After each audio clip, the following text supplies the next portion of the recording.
तुम्ही कधी तिळाची पोळी खाल्ली आहे का हो? नसेल खाल्ली तर हा व्हिडिओ तुमच्यासाठीच आहे.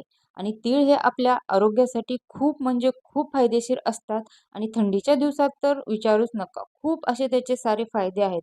तर तीळ सर्वप्रथम भाजून घेतलेले आहेत मी आणि नंतर ना त्याच्यामध्ये गूळ मिक्स केलेला आहे आणि तो आपल्याला मिक्सरमधून ग्राइंड करून घेतलेला आहे. आणि आपण अगदी पुरणपोळी करतो ना तसंच अगदी आपल्याला हे अ, गव्हाच्या पिठाचा जो आपण कणिक मिळलेले आहे त्याचा ओंडा तयार करून घ्यायचा आहे आणि आपण हे जे सारण केलेलं आहे तिळाचं ना ते ह्यामध्ये घालून घ्यायचं आहे.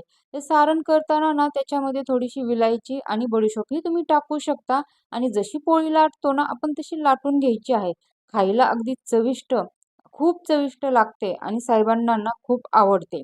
तर आज आहे संडे, तर संडेला तुम्ही म्हणाल हे काय आज गोड-धोड? कारण गावाकडे बघा आता काल पौर्णिमा होती, नव्याची पौर्णिमा बोलतात आणि आज दुसऱ्या दिवशी परड्याही भरतात आणि माझ्या माहेरी ना शेतामध्ये तुळजाभवानीचं मूर्तीचं म्हणजे अंबाबाईचं खूप मोठं मंदिर आहे. ते माझ्या आईपासून म्हणजे ते मंदिर आहे. आईने त्याची खूप सेवा केलेली आहे आणि आज तिथे खूप यात्रा वगैरे असते. आम्ही लहानपण माझं गावी गेलेलं आहे. सणवार मला सगळे माहिती आहेत.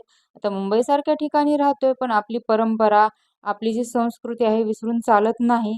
जिथं राहतो तिथं आपली संस्कृती जपलीच पाहिजे. मग आज म्हटलं साहेब बोलले, "पुरणपोळी तर नेहमीच बनवतेस, पण आज तिळाची पोळी बनव, खावीशी वाटते." तर म्हटलं चालेल, काही हरकत नाही.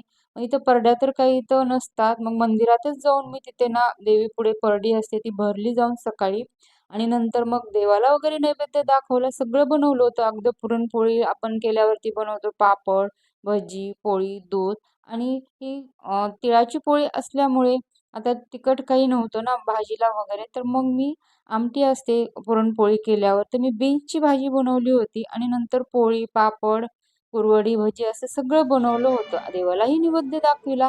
तुम्ही एकदा ट्राय करून बघा. खायला खूप छान लागते. मुलांसाठी, आपल्यासाठी खूप पौष्टिक वाटते. तुम्हाला जर हा व्हिडिओ आवडला असेल तर नक्की लाईक करा.